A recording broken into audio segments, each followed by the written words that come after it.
Apakah orang Kristen boleh sholat? Tentu saja. Mari kita bahas. Salat atau sholat dalam bahasa Indonesia diterjemahkan menjadi doa atau berdoa. Dalam kitab suci kita bisa dapat temukan dalam Kisah Para Rasul 2 ayat 42.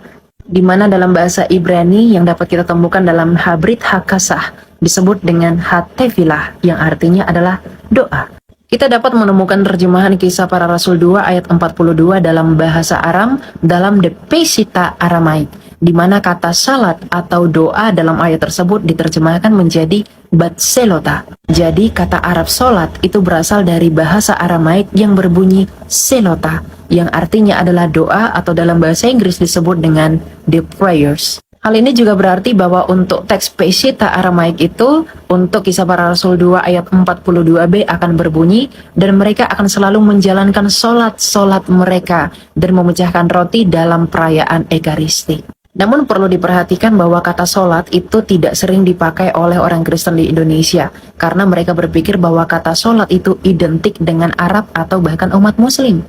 Padahal berdasarkan sejarah, kata solat atau selota dalam bahasa Aram telah digunakan oleh gereja Ortodoks Syria jauh sebelum kelahiran Islam, di mana gereja Ortodoks Syria ini juga melakukan solat dengan gerakan-gerakan yang khas. Hal ini juga sama dengan orang-orang Kristen Ortodoks Arab, yaitu orang-orang Kristen Ortodoks yang berada di daerah Mesir, Yordania, Libanon, Mesir, dan Timur Tengah lainnya, di mana mereka menggunakan atau menerjemahkan kata selota bahasa Aramaik tadi menjadi kata solat dalam bahasa Arab.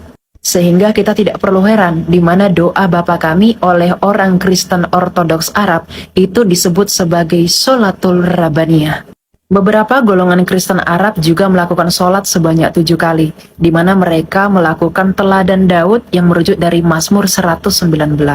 Inilah yang menjadi bukti bahwa keyakinan teologis kekristenan merupakan keyakinan yang divalidasi oleh fakta historis. Ini yang sekaligus menjadi bukti bahwa iman kekristenan bukanlah iman yang asal klaim.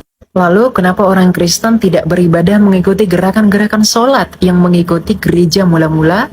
Bagi orang Kristen yang paling penting adalah kesungguhan hati dalam berdoa dan juga menyembah Allah di dalam roh dan kebenaran, bukan tentang rangkaian koreografi dalam berdoa. Hal ini juga menegaskan bahwa kekristenan terbuka bagi dunia dan juga ragam budaya.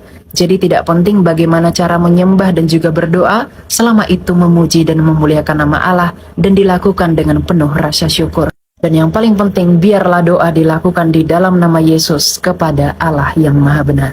Tuhan memberkati. Thank you for the happiest year of my life.